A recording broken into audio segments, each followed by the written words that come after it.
Her name is Jamila Aliyu. She's a neurologist, an educator, and a strong voice for holistic health and wellness. She trained at the University of Manchester in the UK, specialised in internal medicine, and spent over 10 years practicing in northwest England before coming back to Nigeria to make a bigger impact. What makes her work stand out is that it's not just about medicine. She's passionate about giving people the knowledge to truly understand their health, from the root causes of migraines to how lifestyle shapes our well-being to the hidden toxins we come across every single day. For her, it's about more than treatment. It's about transforming lives and building healthier, more informed communities. In this episode, Dr. Jamila opens up about her journey into medicine, the challenges she's faced, and her mission to leave a legacy through health education, advocacy, and care. If conversations about living well, protecting your health, and building a meaningful life speak to you, make sure you subscribe on your favorite platform. Every subscription helps us grow this podcast and bring more inspiring guests like this. Now, without further ado, Dr. Jamila Aliyu.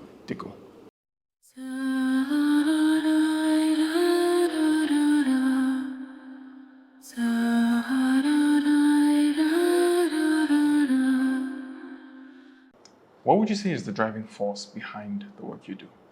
I think the most important thing is impact. The fact that I am able to change somebody's life completely is very, very profound for me. And I think that's what always brings me back to my passion. So whenever I do something and I can see a positive impact in somebody's life, not just a positive impact for 1 minute in somebody's life. For example, when somebody comes to me and they're very unwell, and then I get to follow their journey and their whole life turns around for the better, I think for me, the personal satisfaction I get from that is worth more than anything. And then I think as I've matured a bit more, one of the things I feel like it's my calling and it's like a legacy that I want to leave. As we grow older, we think, okay, if I'm no longer here, what do I want to be remembered for? So for me, it's like legacy building as well. Whenever my name is called, I want to at least be remembered as somebody that has helped humanity at large. I mean, that's even the name of the podcast. The Legacy Project is all about building a life worth living. What would you say is your story? What made you embrace this path you're on? Okay. It's a bit cliche, actually. I'm one of those people that literally from when I was a child, I always wanted to be a doctor, right? So my parents are not doctors. I have an older cousin that's a doctor. But at that time, she wasn't even a doctor when I was young, but I always just wanted to be a doctor. I'm not sure where that came from. So anyway, I spent half of my life moving around northern Nigeria, Kaduna, Kano, Abuja, moved all around. But one thing that never changed, whenever my parents would ask me, I'd still say, I want to be a doctor. So I went through, the whole rigmarole of secondary school and all that. And then when it was time to apply for university courses, I still wanted to do medicine. So I went ahead, studied medicine at the University of Manchester, which is in the UK. And then after that, I did most of my work experience in the northwest of England, so around Manchester and that environment. I worked there for at least 11 years, actually. And I chose internal medicine, which again was a bit of a surprise because throughout medical school, I wanted to be a pediatrician. I did all my projects relating to pediatrics. And then suddenly, when it was time to apply, I had a change of heart. I felt I'm not sure I like seeing children suffer. And it wasn't something that I think I could do for the rest of my life, watching them suffer. Although they would get better, but I was a bit emotionally attached, too emotionally attached, I would say. So I had a change of heart and chose adult medicine. So when I chose adult medicine, I loved it so much. Everything was going well, but I hated neurology. So I knew I had a neurology posting coming up and I couldn't do anything about swapping. So in actual fact, when I started, I had a supervisor because with every placement, we had supervisors back then. And he asked, are you interested in neurology? And I said, definitely not, never. And he smirked and said, okay, I'm not going to try convincing this one, and left it at that. But it was a 4-month placement, and for some reason, when even the procedures in neurology at first, I was like, I'm going to be the last to offer to do this because I'm definitely not doing neurology. But by the end of the 4 months, I absolutely loved neurology and I had a complete change of heart and actually wanted to do it for the rest of my life. For someone that has no idea what neurology is all about, how would you describe it? Okay, so neurology is all about the study of the brain, spinal cord, the nerves. So the brain is like the powerhouse of your whole body. It's what tells the rest of your body what to do, right? And it usually controls, it's like the headquarters. And then the spinal cord is like a branch that does similar things to the brain, but it mostly does it from the neck down. So they're both very important. And then, of course, we have nerves that come off, which are like the messengers. So the brain and the spinal cord send messages through the nerves, and then they tell the rest of your body, your organs, your muscles, what to do. And then they can sense things as well, and your brain interprets it. So in a nutshell, that's what neurology is. Now, some people confuse neurology with neurosurgery. So neurosurgery is surgery on the brain and spinal cord, right? And neurosurgery is usually removing things that should not be there, right? So you take them out because the brain and spinal cord are very delicate and they don't want things there. Any little thing there would affect it. So neurosurgeons take things out, and neurologists, we don't do surgery. So we manage things that cannot necessarily be removed or things that could go wrong in the brain, spinal cord, or nerves. Migraines. It's a topic that you discuss a lot on your page and you try to draw people's awareness to it. It's often misunderstood, and people have even me, whenever I think of migraines, there's a limit to how much I know about it. What do you think people get wrong about migraines, and why is this such an important topic to draw people's awareness to? Okay, so the first thing, the reason why I go on and on about migraine is because it's actually very, very common.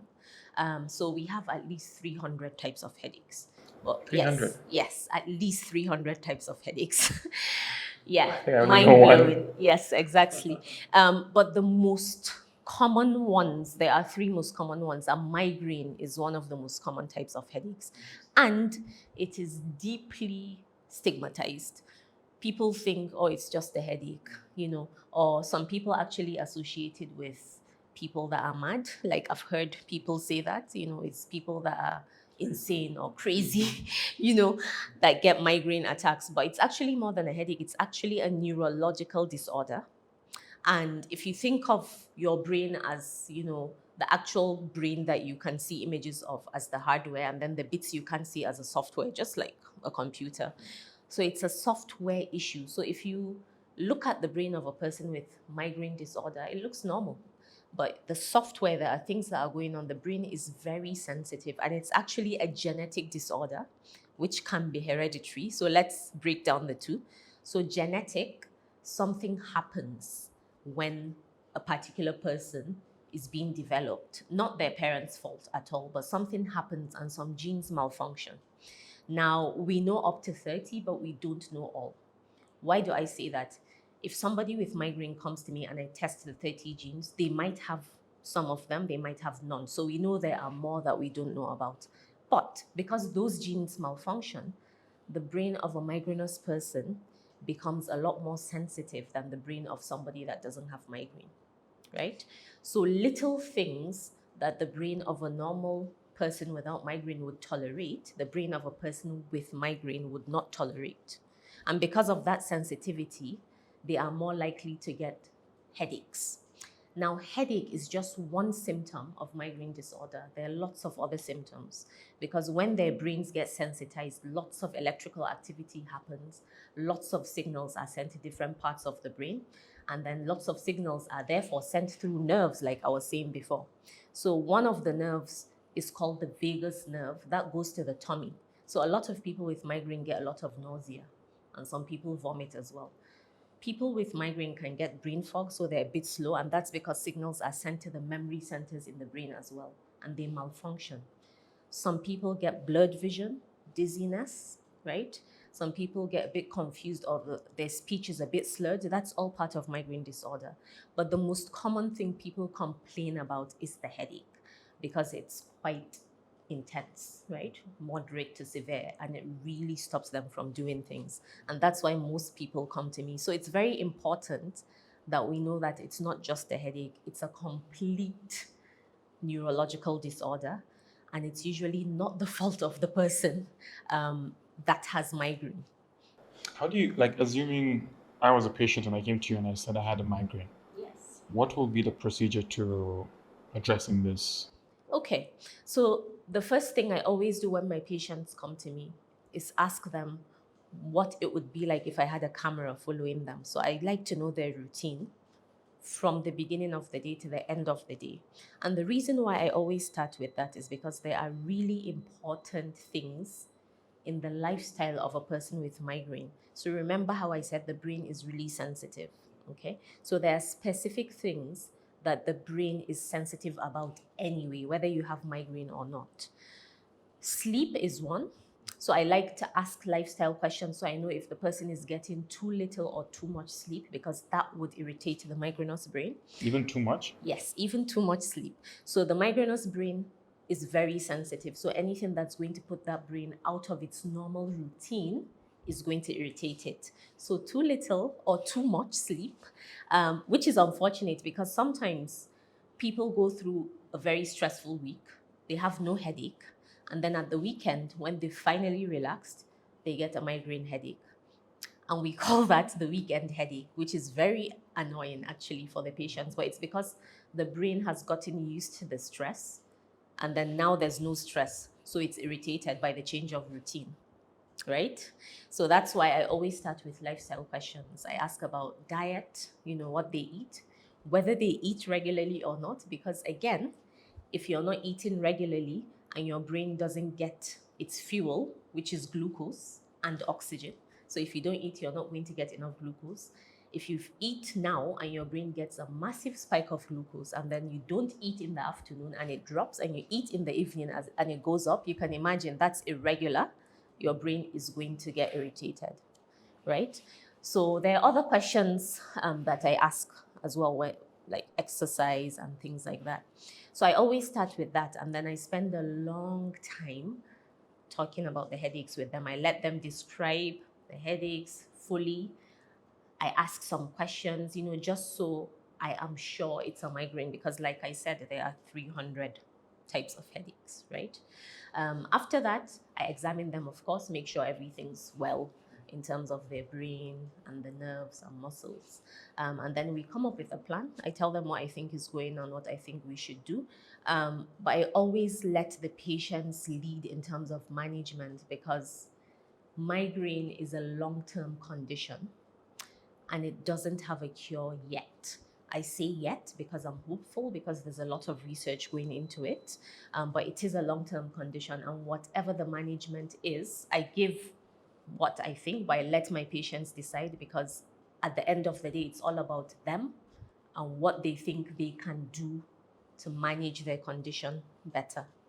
So let's talk about this lifestyle shifting that many people can do that are listening to this episode right now. So when you say too little sleep, how many hours are we looking at? That's a very important question. Now, there's a whole thing about obsessing with quantities of sleep in terms of hours, right? What is good for you is the amount of sleep you need to wake up feeling refreshed. So it could be 9 hours for me, it could be 7 hours for you, right? It could be 10 hours for the next person. So there's no definition. There are guides out there that you see all the time, and people get obsessed. Oh, I didn't get 8 hours of sleep, or but it's actually just whatever is enough for you to feel refreshed. So it's individual, and I always ask my patients that as well. After you get 4 hours of sleep, for example, how do you feel? Do you feel refreshed? Do you feel, oh, I'm energetic? If they say yes, that's what's enough for them. 4 hours. Well, for example, if they say no, then they need more than that. So it depends on the person. As we get older, we actually need less sleep. So the 4-hour comment, some people that are much older Some of them sleep for 4 hours and they feel great. They can't even sleep longer than that. And it doesn't affect their brain health or And it doesn't affect their brain health, because what's important is the quality of sleep. So if they get deep sleep, deep refreshing sleep, they're not going to wake up feeling groggy, and their brain is going to get enough time to recover, to store memory. Yeah, because if we don't get enough good sleep, your brain is not going to store whatever you learned during the day. It needs deep sleep to move it from short-term memory to long-term memory. And it needs deep sleep to recover, right? So if there's anything that has irritated your brain, it needs that deep sleep to recover itself. okay, so sleep is the main goal is the quality of sleep you're getting, not the quantity of hours. Yes. What of when we look at exercise? What kind of exercises should people focus on? Again, I love talking about exercise with my patients, because whenever I mention exercise, a lot of faces drop level, and then I go on to say, it's not what you think. You don't need to do high intensity HIIT. You don't need to die to exercise.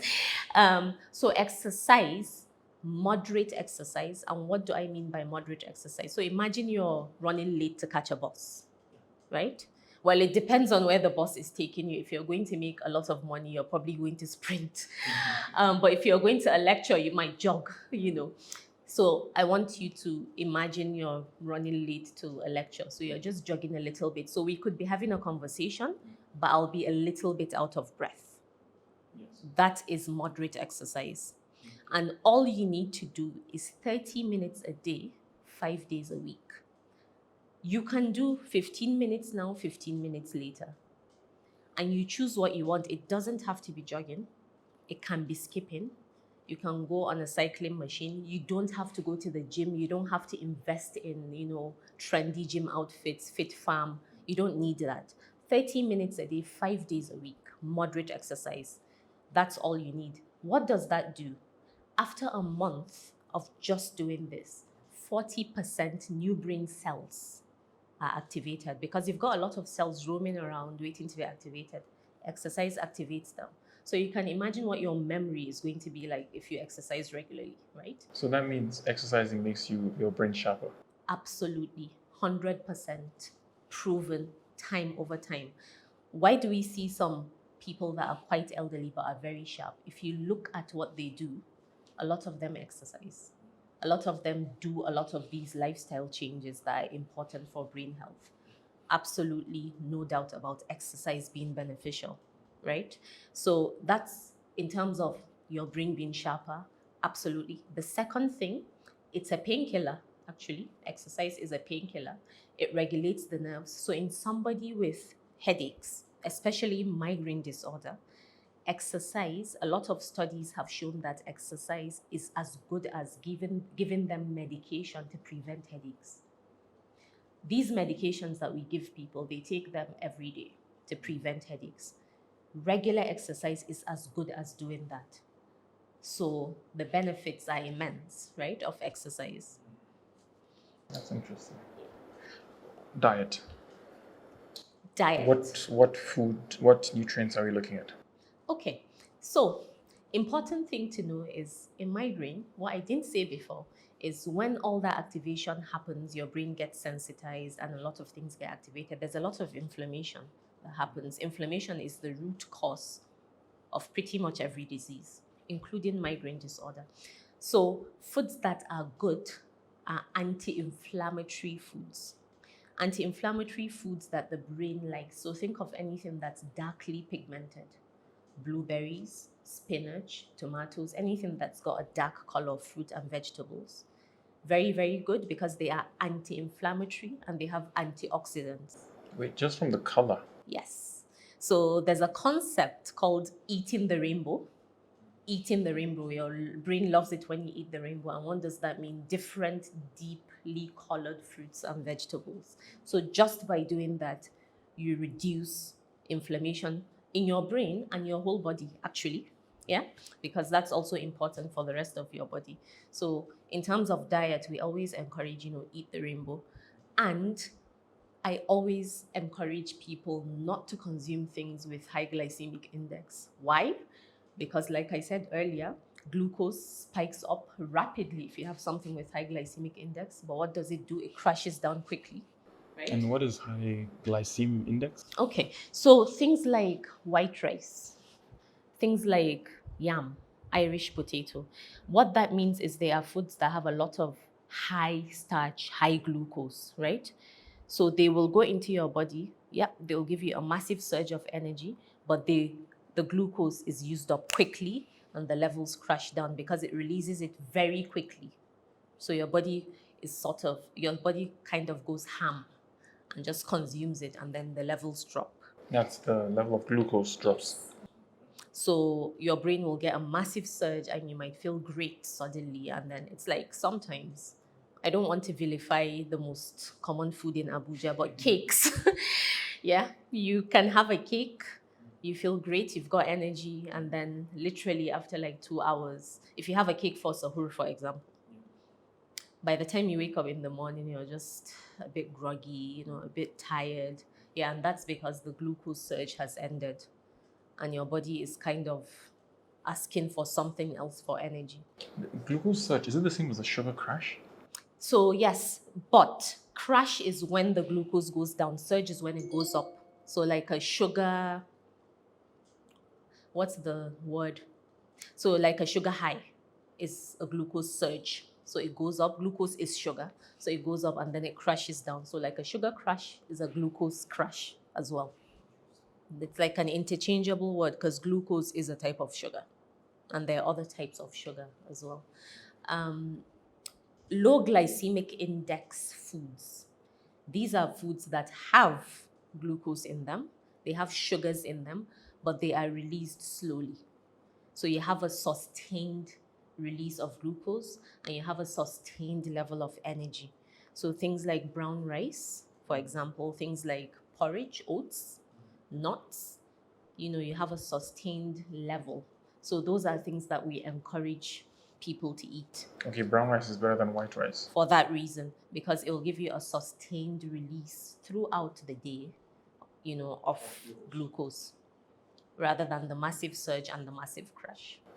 Okay, so can we now look at the opposite, which is now we looked at the positive lifestyle changes we can make.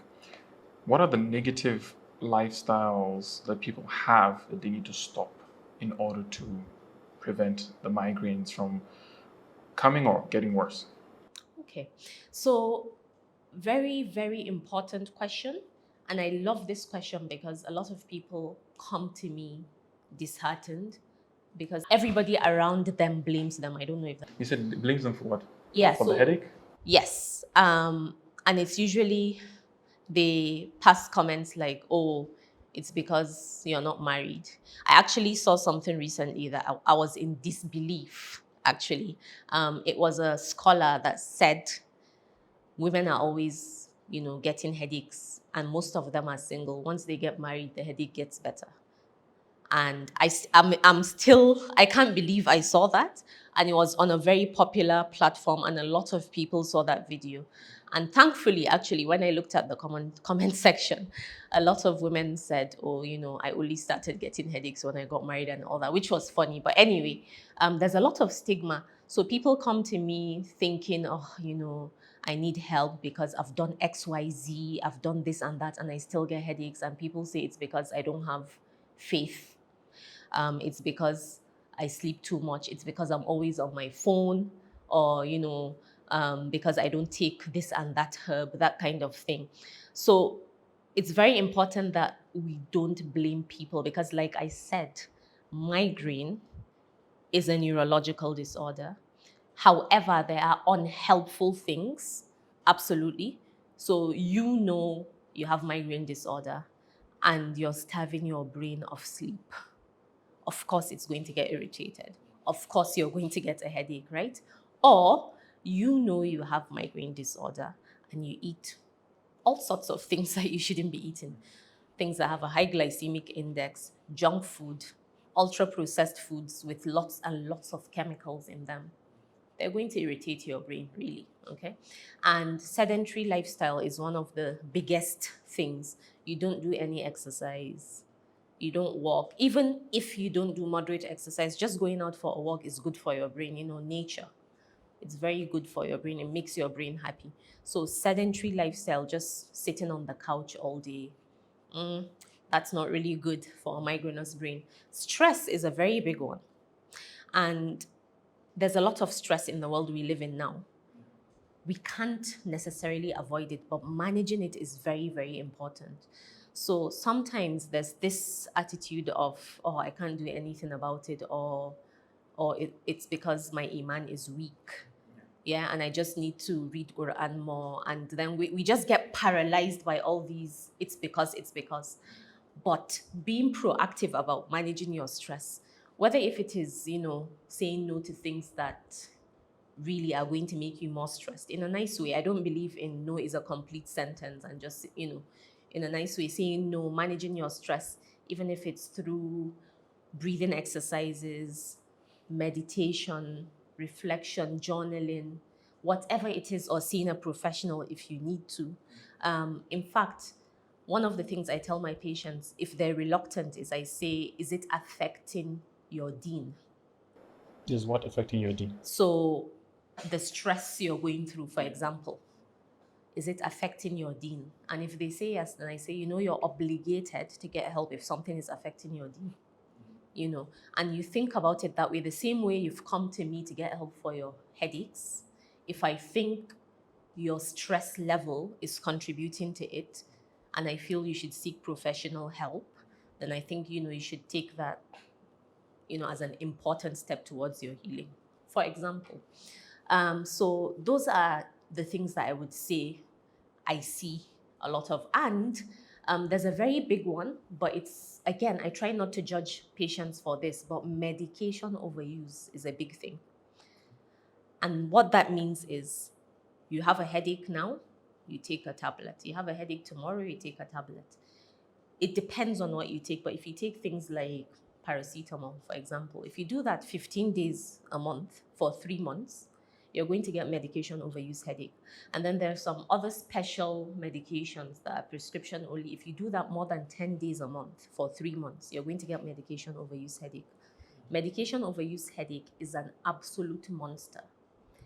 Every single day you will have a headache when you develop medication overuse headache. Why? Because your nerves are used to the painkillers and they crave the painkillers. So you end up in a very terrible cycle.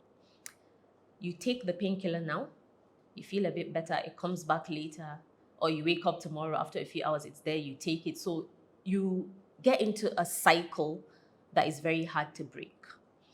That is one of the most common headaches I manage, actually. Even when patients come to me, a lot of them have that. And it's because, again, people think, oh, it's just a headache. I'll just take something. And then they, get into that cycle because, they need to live. If you have a headache and you have things to do, you're going to take a painkiller. So that's something that I always try to talk to people about. If you feel like, I'm taking quite a few painkillers, come and see me, so we can sort you out before it gets to, The other minor thing is medication underuse. I have people that do not want to take medication at all. They can feel a migraine coming, and once you feel a migraine headache coming, it's not going to go. So they can feel it coming, but they do this thing where they wait in case it goes away. Once that activation happens in your brain, it's not going to go away. So they do that, and then they wait, and then it becomes really bad. Then they take a painkiller and it doesn't really work, or it just takes the edge off it. Then they don't want to take it again, and they end up in a very horrible cycle of pain. So that's the other extreme that I see sometimes as well. What of screen time? Yeah, so screen time, there's a lot of things about screen time. In terms of screen time and actually causing a headache directly, there's nothing proven at the moment. However, indirectly, of course, instead of sleeping, if you're on your screen, right, stimulating your brain, because what does it do? It tells your brain to take things in. The light, the colors, they're all stimulating your brain. Your brain is processing things instead of winding down. That is going to stress your brain, because if you're not sleeping and giving your brain time to recover, yes. So indirectly, yes. Now, screens also emit electromagnetic radiation, fact. So if you're getting a lot of radiation emitted around you, that's not good. Not even specifically for headaches, but for other things. Cancer, unfortunately, is one of those things we see a lot now. Why does cancer happen? Inflammation. If there's a lot of radiation around you, your cells are likely to get inflamed. And what could be the sources of these, like the radiation? So mobiles, mobile phones, sockets, televisions, any electric thing, there's electromagnetic field radiation coming from it. So very important that you don't sleep with your phone close to you, because you might think your phone is just there and you're not using it, but there is background electromagnetic radiation. If there's a socket next to you, switch it off. You know, we have to be mindful. Don't put your phone in your pocket, especially for the men, because honestly, electromagnetic radiation, testicles are close by. Don't put your laptop close to, on your lap. Don't do that. We just have to be very mindful. One of my other things, which you might know about, is advocating for non-toxic living. And by non-toxic living, I don't mean psychological toxic. I mean everything, including what we consume, what we use on our skins. We have to be very conscious. We cannot afford to just be nonchalant about the way we live anymore. Why? Because our grandparents were very healthy. Why? Because they didn't have a lot of the modern things that make life convenient for us. So we are somewhat subconscious, nonchalant consumers, and that has to change. Why? Because there are lots of diseases now, especially in younger people. So if we allow ourselves to think, we know that there are things we're doing now that were not done before. And what are these things, the modern things that we do now? And I know sometimes it sounds like, oh, okay, everything is going to kill. But actually, my whole aim of doing this is empowerment, not fear, and letting people know there are alternatives. So I'm not saying don't use your phone, but don't sleep next to your phone, right? So I'm not saying don't cook, just use a good pot to cook. I'm not saying don't look beautiful or use skincare, just use non-toxic skincare, because there are alternatives, they are available, that won't undermine our health. Sunlight. Does that improve your mental well-being if you expose yourself to more sunlight?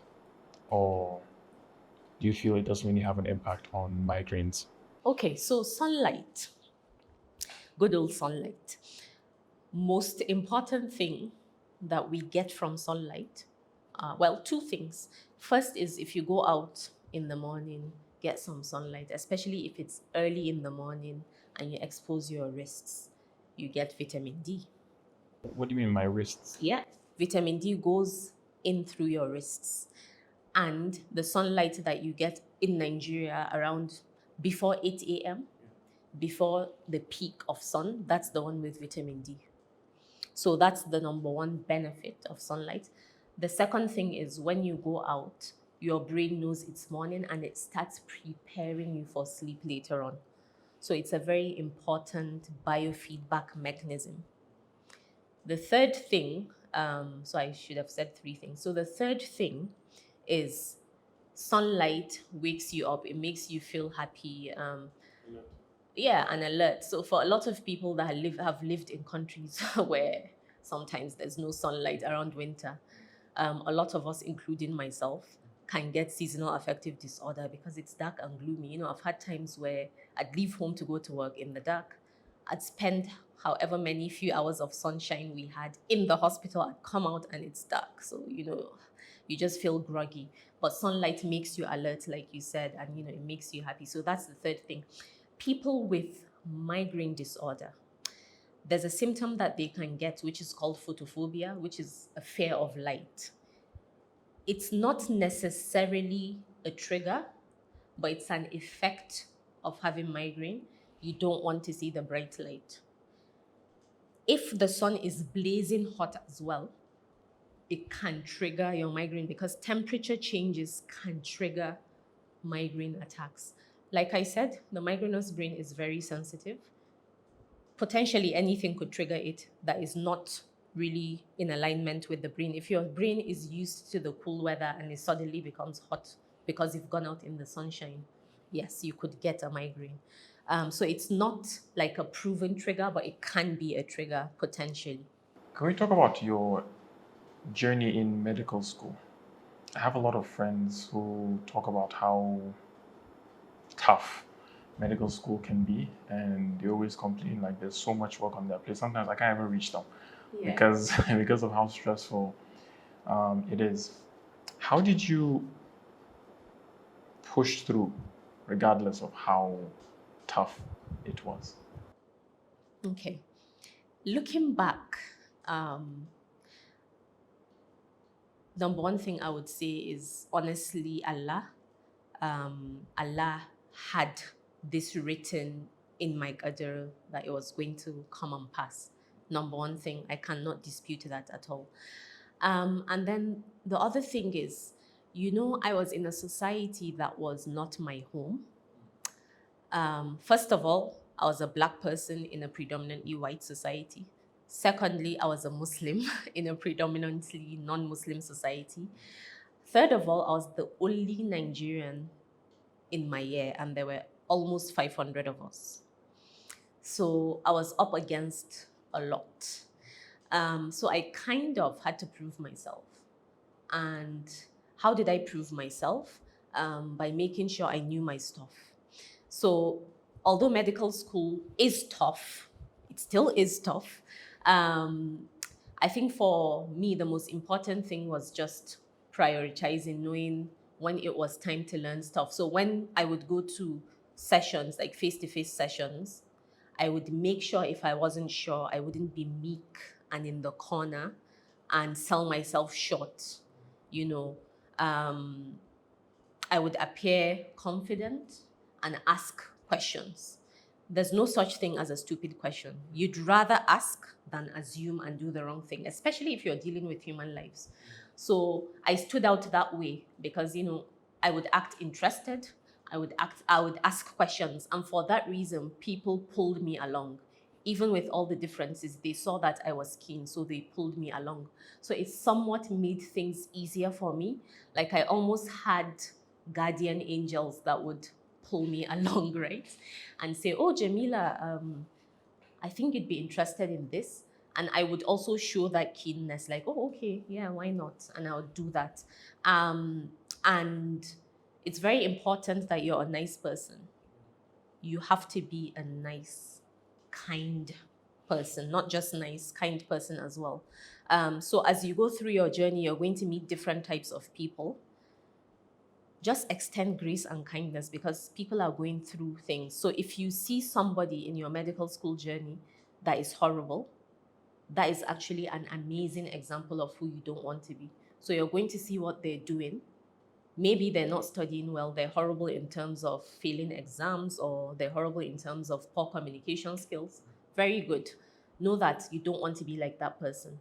And then you're going to meet amazing people that as soon as they talk, you're like, wow, they know their stuff. You're going to want to get close to that person. How do they do it? How do they learn? How do they know so much? Yeah, you're going to get tips from those kinds of people, and it's going to make your life easier. But if you think you're going to do it alone, no, that is a recipe for disaster. You have role models. Follow the role models. Identify positive role models and follow them.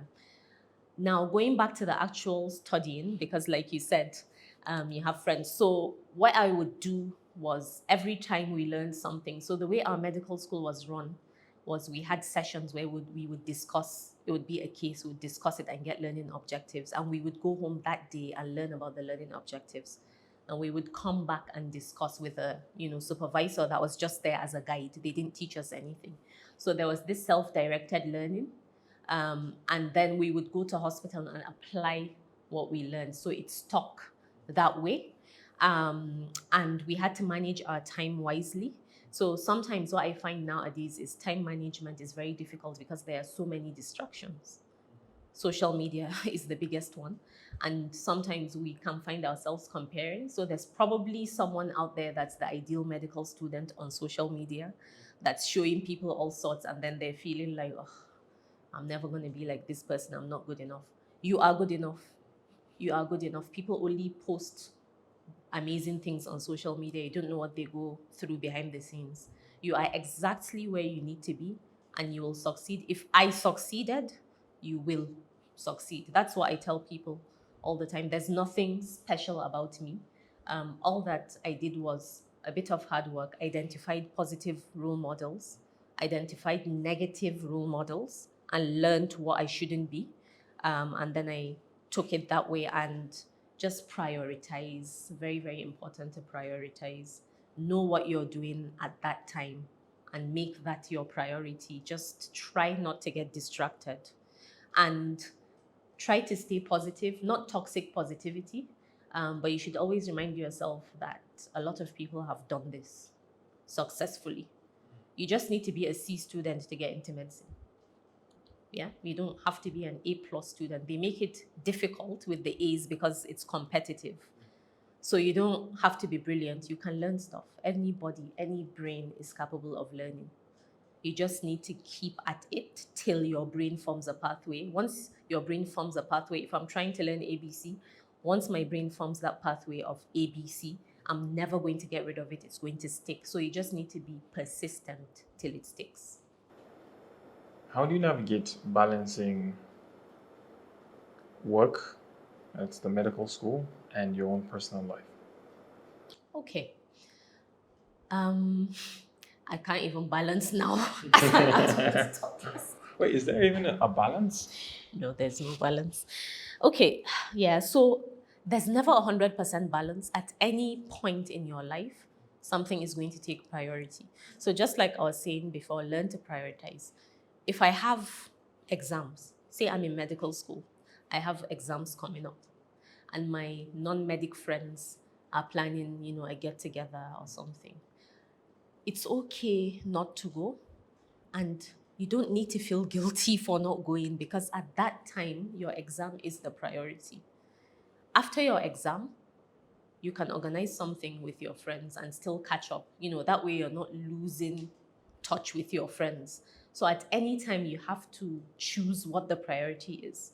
There are times where your personal life will be a priority, whether it's by choice or not. And that's fine. But if you have systems in place, so for example, if you know that every day you're going to sort of revise what you learned that day, even if your personal life takes priority at some point, your medical school, your medical learning is not going to fall far behind. So you need to have systems in place. You need to organize yourself so that even if something takes priority, the other thing is not suffering completely. That's the way I approach, and that's the way I still approach things now, because as a doctor, running my own clinic with staff, and then I've got my personal life where there's a lot going on as well, and I have businesses. So it's very important that, I try to prioritize one thing at a time. You spoke earlier about the hidden toxins we're exposed to every day. What opened your eyes to this issue? And why do you think it's important that we know about these? So I'm actually a very curious person. Sometimes I just sit and thoughts just come to my head. So I remember how this started actually. I was having a conversation with a friend about a young medic that developed cancer. And we were just, having conversations how, the rates are quite high these days, why, and all that. And literally that was it. I got curious. I was pregnant at the time. I was on maternity leave. I had a lot of time on my hands. So I just started peeling things, saying, okay, skin, we take a lot through our skin. Do we know what we're using?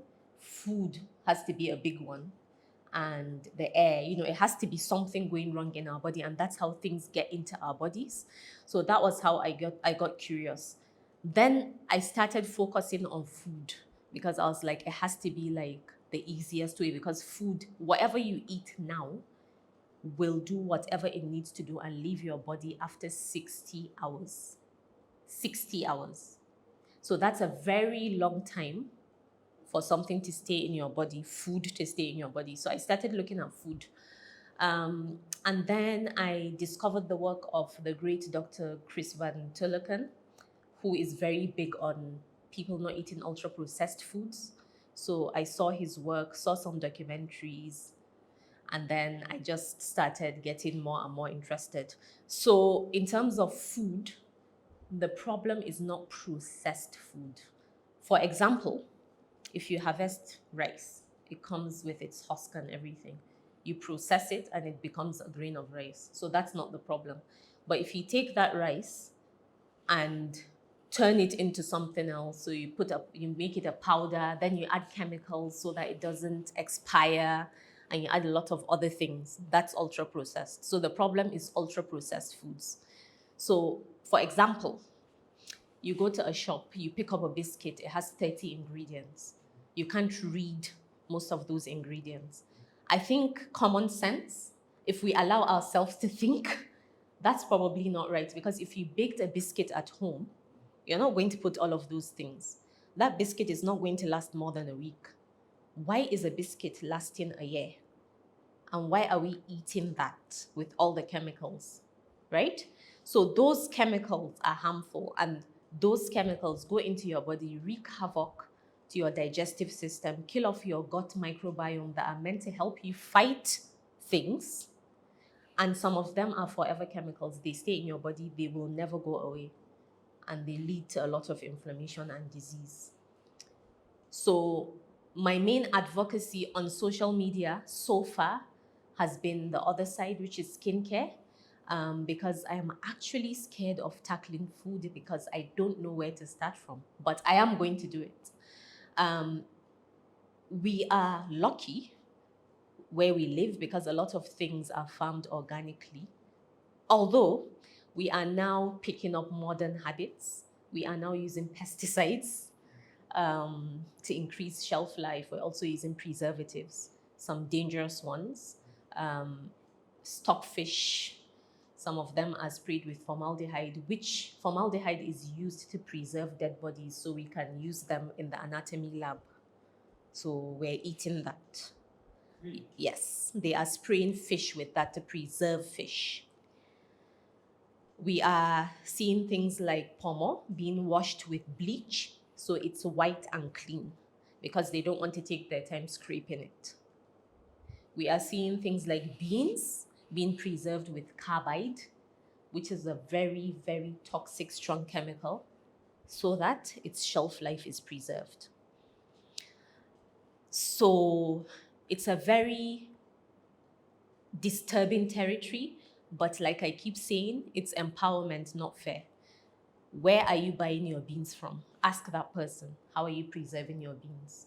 If you're not happy with it, there are other people that are not preserving beans with carbide. Where are you buying your fish from?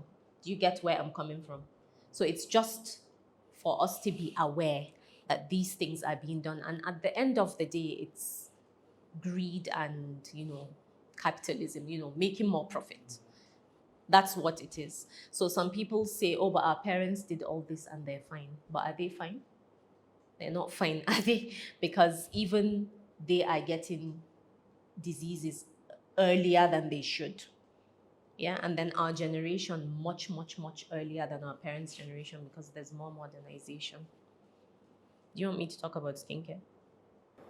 Please. Yeah. Okay. And then with skincare, the skin is the largest organ, if you think about it. And whatever you put on your skin stays on your skin till you have your next bath. So there are lots and lots of things that are used in skincare to preserve what you buy so that you're not getting upset and you're not buying it again and again. So they make more money that way. There's a long list of ingredients of things in skincare that skincare should not have because it's toxic. But the good thing is there are brands that do not include those. So recently, my team and I developed a non-toxic beauty directory. with 70 pages of beauty products that are non-toxic, that do not have toxic ingredients, do not have things that would, bleach your skin or things that would undermine your health. Let's face it, a lot of women now, every other woman has hormonal imbalance. Why? Because a lot of these ingredients are going into your body, either blocking your actual hormones from doing their job or secreting extra hormones that you don't need.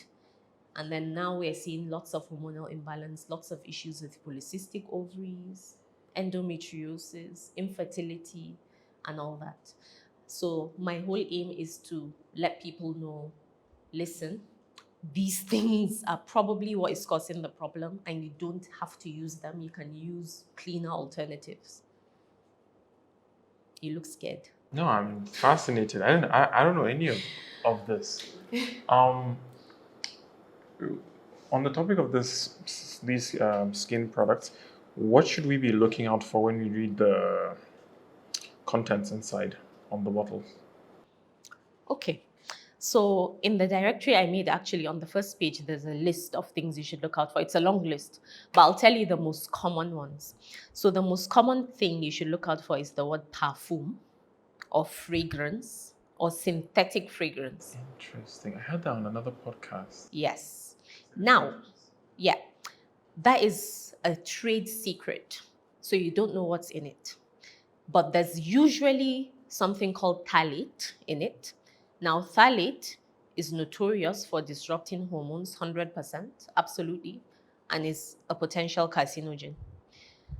There are at least hundreds, thousands of other chemicals that the companies are not really obligated to disclose. So it could have anything in them.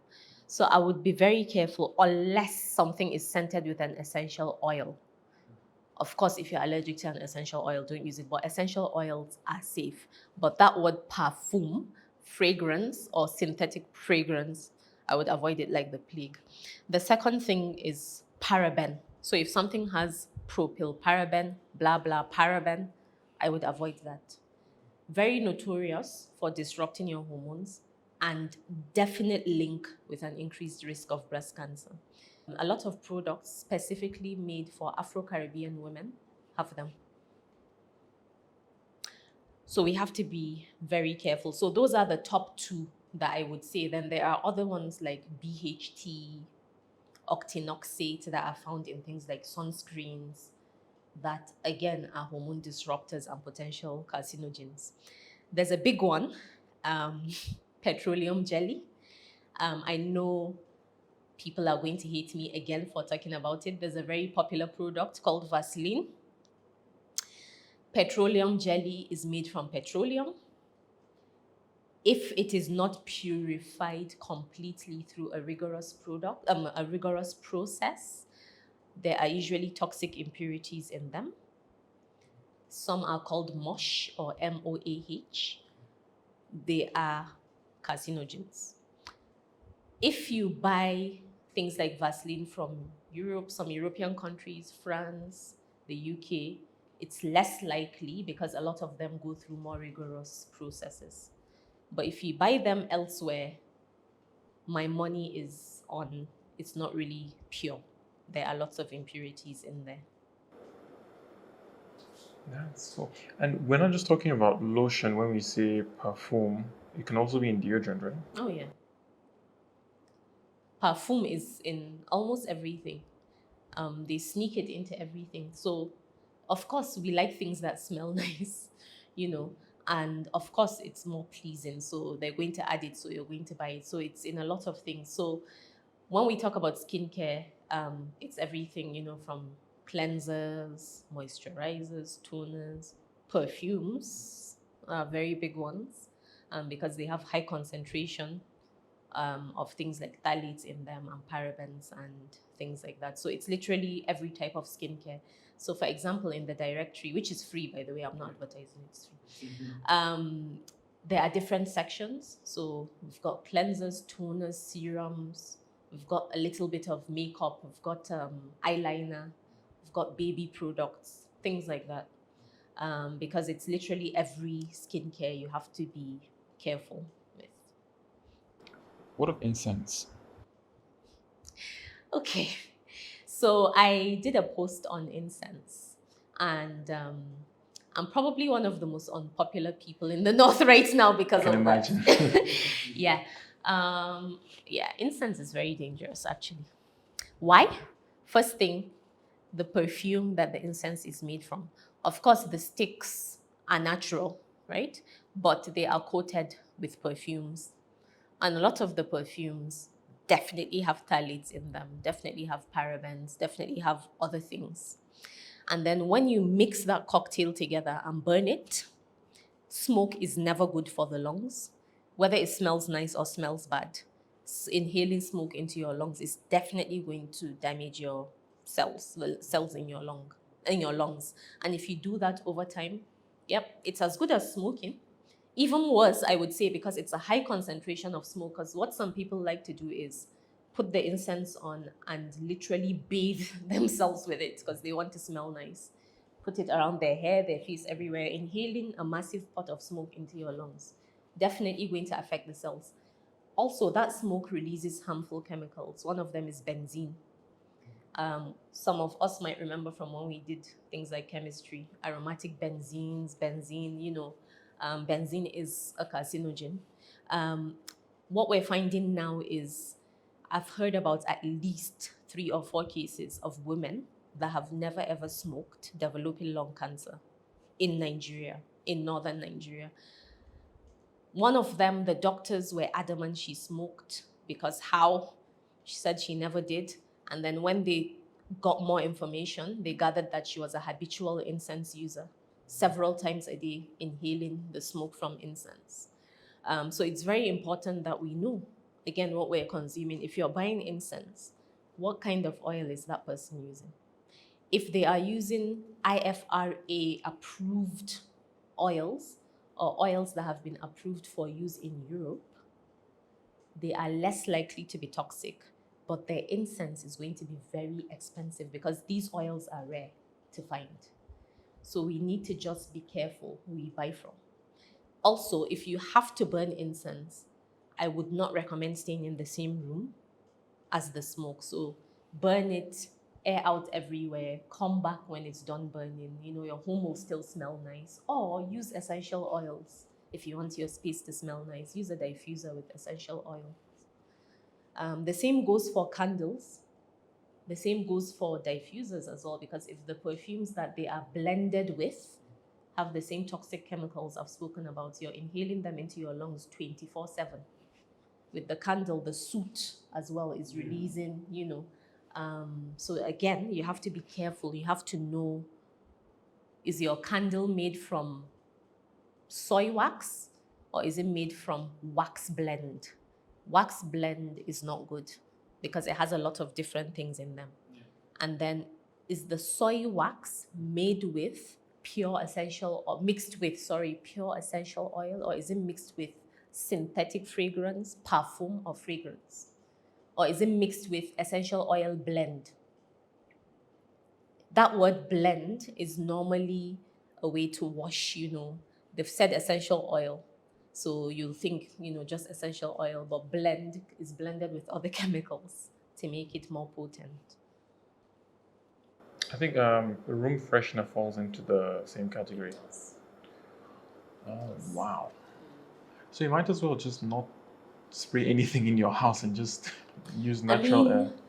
Yeah, and essential oils are quite nice. And a lot of the perfume blends, they use, a little bit of essential oils, and then they use all these other chemicals to enhance the smell.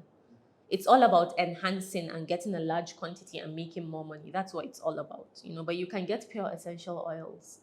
A lot of incense, some of them are blended with a little bit, things like frankincense, patchouli, bergamot. There are lots of essential oils that are available, but you do have to look for them, and you can burn them, in those diffusers that are also like humidifiers that are widely available, and your house will smell nice that way. There are also candles that are available that are pure soy candles blended with essential oils. So I'm not saying these things are not available. My work is to let people know that this is not good, but this is available, right? Like Empowerment, alternatives. not fair. Yeah, so whenever I do these videos, I always say this is an alternative, right? If there is an alternative. For example, the directory did not include certain makeup items because we struggled to find enough non-toxic options. So things like lipsticks, we struggled to find enough non-toxic options to put there. So the directory didn't have that, for example. So wherever I can, I always give alternatives. For example, I still use skincare. I still use makeup from time to time, but I've done my research and I'm buying non-toxic ones, right? So I don't feel like I'm deprived or of anything. Food is still being cooked in my house. I'm just not using a non-stick pot. I'm using clay pots, I'm using stainless steel pots or glass pots. You're not using a non-stick? What's wrong with a non-stick? So, okay, so the problem with non-stick pots, a lot of them are coated with Teflon. Teflon. Yes. Okay. Teflon. A lot of them are coated with Teflon. Now, when you heat Teflon up to a certain level, which to be fair, you can easily get to that level if you fry something in Nigeria because we do a lot of frying. So 260 degrees and above. A lot of fumes are released with Teflon and that can make people sick. You can imagine you're already in a kitchen. Gas releases things like nitrous oxide. Maybe there's not a lot of ventilation. Then Teflon is being released while you're cooking. All those fumes could make you unwell, could lead to inflammation in your body. And there's actually something called Teflon fever caused by the fumes. So you actually feel unwell, like you have an actual fever, shivering and everything. So that's the first thing. And then the second thing is most of the pots, once the integrity is lost, every time you cook, you get billions of particles. Some of them are PFAs or PFOAs. These are just short forms of long chemical names. And honestly, they are toxic to the body. They are very, very pro-inflammation in the body. So once that integrity is lost, you're basically eating a lot of toxins. They're going to sit in your body for at least 60 hours. Some of them never leave the body. So how do you wash the pots then, so that those toxins are not there? Okay, so the first thing I'd advise is not to even use a non-stick pot. Stainless steel is not reactive.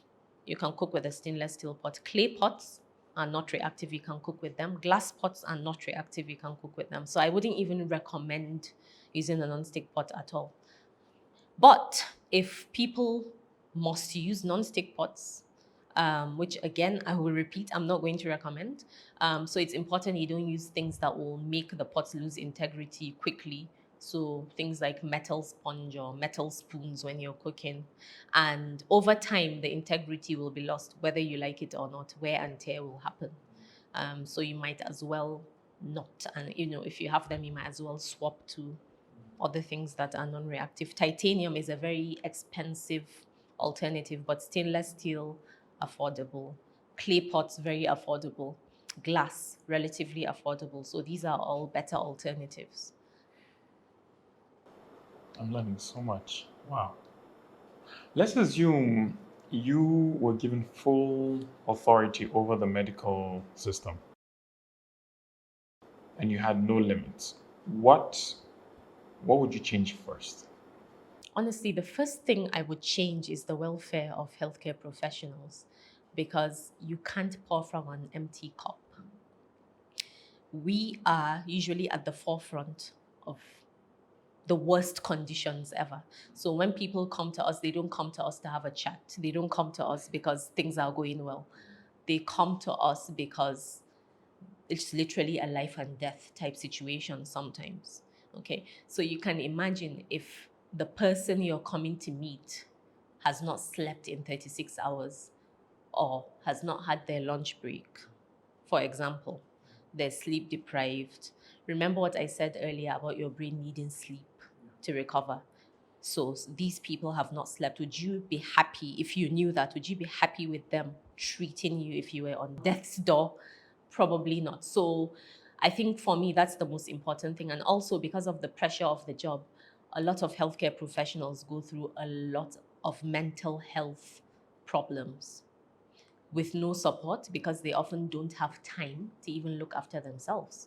I'm not even talking about their physical health. A lot of them do not have time to look after that as well. And at the end of the day, they're also humans. They will get conditions from their jobs. Sometimes they get exposed to very dangerous things, and their hazard allowance is often not enough for anything, really. Sometimes the salaries are not good enough or they don't get paid on time. So if I had really a dying wish, that would be it, because I believe that would improve patient care in Nigeria significantly. Without the people administering the care being taken care of, the care can never be excellent. So that's the first thing. And then the second thing I would want to do is keep empowering the general public about their health, because empowerment is the strongest form of, what's the word I'm looking for?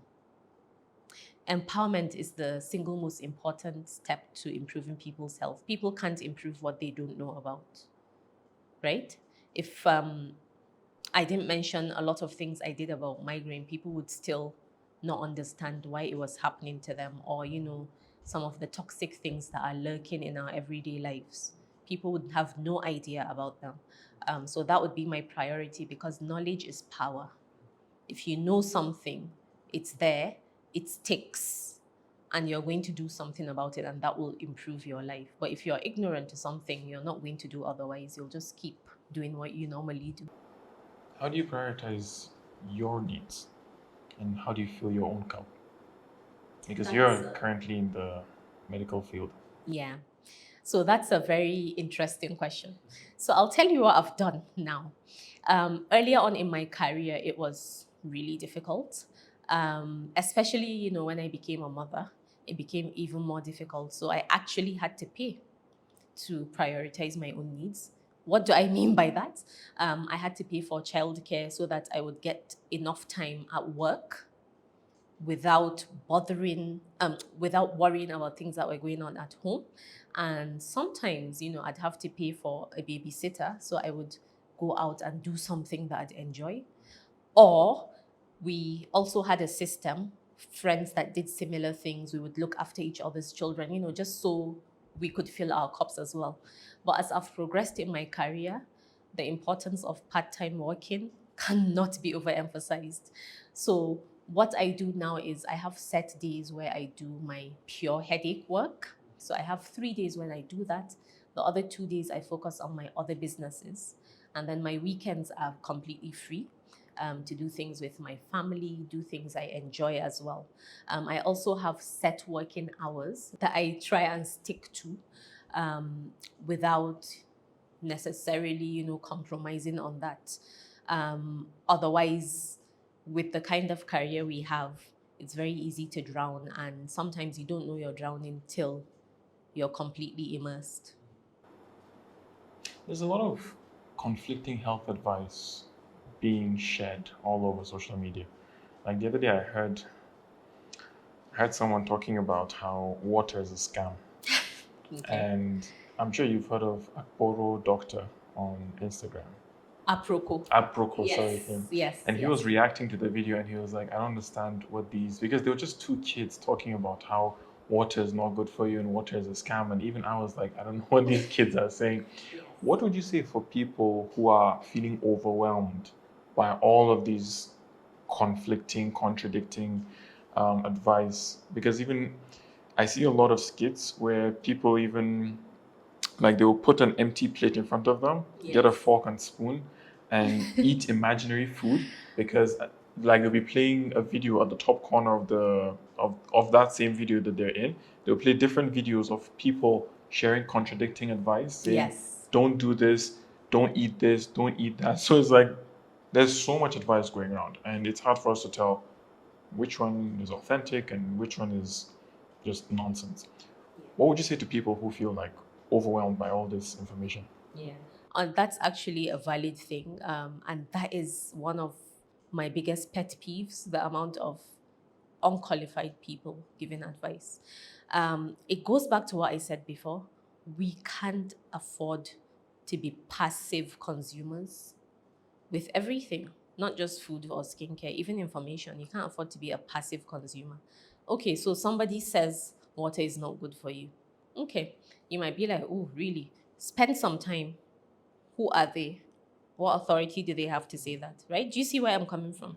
Because every other day, literally on the same social media, I'll see somebody, doctor this and that, doctor this and that. After spending some time on their page, I would sometimes realize, oh, this person is not actually a medical doctor. So people can call themselves whatever, but it's your duty as a consumer to know what their background is before you consume their advice, right? So that's the most important thing I would say, because it's not going to change anytime soon.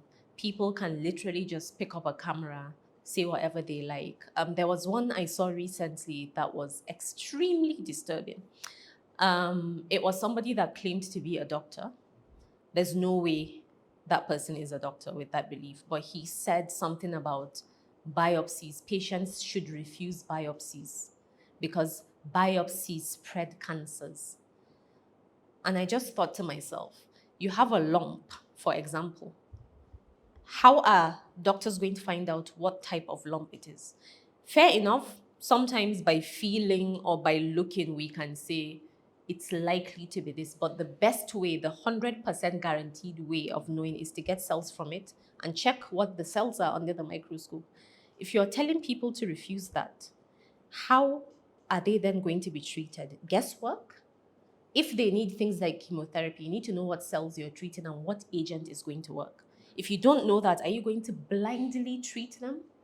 So that's very dangerous advice. And there were lots of people commenting under it. And it almost seems like resisting medical care is a trendy thing now. Or you see all these videos where people are saying things like, doctors will never tell you this. Doctors don't want to tell you this. Doctors don't want you to know this. And it's fascinating because I'm like, when did doctors change from wanting to save lives to wanting to kill people? Why wouldn't I want my patients to know things that will improve their health, right? When did we become homicidal, right? From people that want to save lives. What motive, what gain would there be from a doctor harming a patient? It doesn't make sense. So there's a lot of clickbait, a lot of sensationalism, a lot of people saying you don't need doctors for this, you don't need antenatal care. Like, it's very misleading. And because of the way social media is, sometimes it's very easy to get roped in, because once you see something, the algorithm will think, oh, you like that, and you can go on that path completely thinking that's the way life should be. So you need to be careful what you consume and check the sources thoroughly. That is what I'll say about that. As someone who works closely with helping other people overcome their pain and become fulfilled in their lives, what would you say happiness looks like for you? Okay. So happiness. I prefer contentment, because happiness to me is like a mirage, because I could feel happy now for 5 minutes, and then somebody on the road could just take the happiness away because of their rough driving, right? So for me, it's more contentment. And I'll tell you what makes me really happy. When I see somebody in a state, complete state, like I'll give you an actual example. I had a patient that came to see me, and for over 30 years, he had headaches every single day. He could not, Ramadan was a struggle for him. He couldn't keep any voluntary fasts. He could not wear a cap. Everybody knew about his headache. Like, it significantly impacted his quality of life. Every day, he would leave work early because of the headache. He'd have to go home and lie down. He wouldn't really be able to go to the mosque. So it was completely disabling for him. Fast forward to 3 months of me working with him, came up with a management plan, did lots of things with him. Complete change.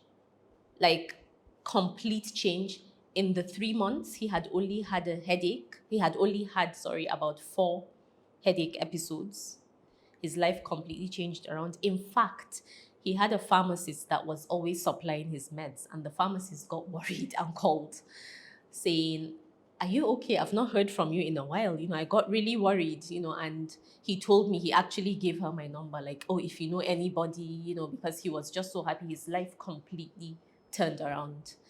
And this is just one example. I've got so many of them. So honestly, I can't explain the feeling because money cannot buy that feeling. But the fact that he's able to now fast, even voluntary fasts, he goes to work full days. People are even surprised, and he keeps recommending me because, I completely turned his life around. And he's told people that I know, oh, I saw this person, please thank her for me. That feeling is amazing. You can't really get that feeling doing anything else.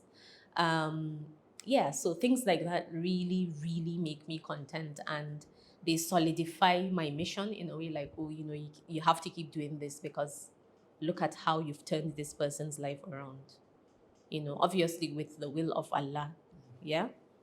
So people come to you in their darkest moments, toughest times, and you help them turn the light back on.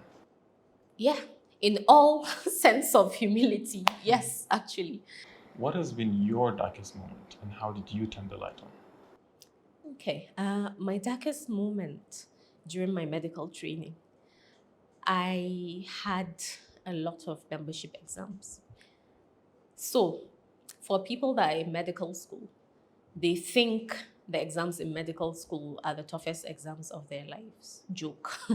Membership exams will completely break you. They're often the first exam you will fail. So when I had my membership exams, we had 3. The first one was like a pure science exam. It was completely unrelated to real life medicine. You had to go and learn a lot of things that we hadn't done since first year of university. Plus, you had the pressure of work. So night shifts, long day shifts, lots of things. And then personal life as well, because I had bills to pay. I had bills to pay. I lived alone. There was a lot of pressure. And with medical training, internal medicine training specifically, it's the most intense training, honestly. No breaks. Your patients are very unwell. So I had no time to study, basically. I would go to work. I would work very long hours, no break, no toilet break, no lunch break. Yes, 13 hours straight. Then I would go home, had to sort things out at home. And because of the type of personality that I had back then, I kept everything in because people almost look at you like a demigod when you're a medic, like you have no problems because you're always saving others. So people wouldn't really ask. People would still come to me with their problems outside work. So I didn't realize I was drowning till it became very late and I was deep in it. So what started happening was on my way to work, I would have this feeling of impending doom. Literally, like I was going to die. Like as I started approaching work, I really did not want to be there. And as soon as I was there, I would have like a dark cloud all through. So I was still able to do my work, alhamdulillah, like it didn't get affected, but I wasn't happy. And when I look back now, I realize how unwell I was. But at the time, it was almost like I was in autopilot because I still had to do work. And then the exam, I could not study for the exam at all. It was almost like a paralyzing fear. I would try to look at questions, nothing would go in. So I failed that first part of the membership exam. It was the first exam I failed in my life. And, sometimes Nigerian parents don't understand, especially if you're a high achiever. And there was a little bit of pressure at the time, in terms of my family wanting me to move back to Nigeria. So with everything that was going on, then I failed. Then it was like I intentionally failed because I've never failed an exam. And then at work, there was a lot of comparison, like, oh, Jason's passed all his exams. Have you passed yet? So it got a bit much. So I think what I did was not intentional at the time, but it was Allah that helped me. So I left that hospital. I rotated because I was due to rotate anyway. And Allah gave me a hospital that was very organized. It had like less work pressure and all that. I got time to, I passed that exam, and then I did the other two seamlessly, which were very hard, but seamlessly. And then I really got time to reflect, and I realized I needed help. And I did get help. I did go and see my doctor, got talking therapy and all that. And ever since then, from time to time, if I feel myself slipping, I would get talking therapy. I have no shame in admitting to that, because I feel like if you have a headache and you need to take care of that, if you have a psychological or mental health problem, it's just normal as well. You need to get help for that. In hindsight, let's assume you're in that situation right now. What would you have done differently? I think I would have sought help earlier, because I was overwhelmed and I didn't talk about it. So I would have spoken up earlier. I had supervisors at the time. I could have or should have spoken to them and said, listen, I'm really drowning. I'm feeling overwhelmed by this and that. And because they are human beings like me, and they would have gone through similar, they would have given me tips. So I think in hindsight, I should have spoken up earlier and not, bottled everything in and tried to be this type A macho doctor, Yeah. What would you say is a fundamental belief or a powerful lesson life has taught you recently? I think that man proposes and God disposes, so you can have a plan. When I moved back to Nigeria, I thought, things would be smooth sailing. I knew I wanted to work for myself. I knew what I had in mind. I wanted to plan a clinic and had all the businesses that I had planned in my head and how they would be executed. But of course, I soon realized that not everything will go the way I planned, because the climate in the current environment that I live in is very interesting, to say the least. What I was used to when I worked in the UK quickly changed, not significantly, because I still hold on to my values, all the important things I learned, communication skills, dealing with patients in a professional manner. But I had to adjust. One of the biggest culture clashes I had is in my life. I've never had a consultation in another language but English. But moving back, I didn't like it at first, because I was a bit worried my Hausa was not good enough. But now I do consultations in Hausa or English, depending on the preference of the patient. And yeah, just some other logistic issues with, running the clinic, like power issues, things like that, things that I didn't imagine. So just realizing that things will not always go my way has been humbling. Yes. Yeah. Yeah, it can be. What legacy do you hope to leave behind? I want to be remembered as somebody that has had a positive impact on the lives of people through their health and wellness. So at least if somebody, hears my name, they're going to remember me as the one that got me to change my skincare to a non-toxic one, or the one that completely changed my quality of life for the better because she looked after my headache really well. Yeah, just like as a positive member of the society. That's how I would like to be remembered. Thank you so much, Doctor. Honestly, this has been a real pleasure. I know it's been a bit It wasn't so easy because of different things coming up for both of us that we couldn't make this happen any sooner. But I'm honored to have you be on the podcast, and I have learned a lot that I did not know. And the people who watch this, whatever they think, let them think. I think it's still important that they know, regardless of what they say.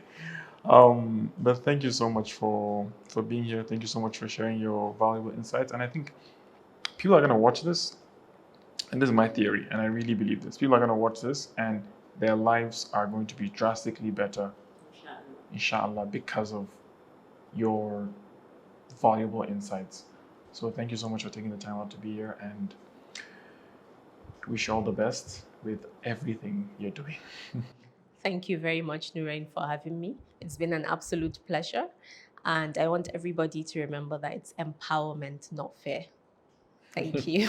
Thank you so much for listening. Before you go, I have two small favors to ask. First, if you found this episode helpful, please subscribe on your preferred platform so you'll be notified when the next episode is out.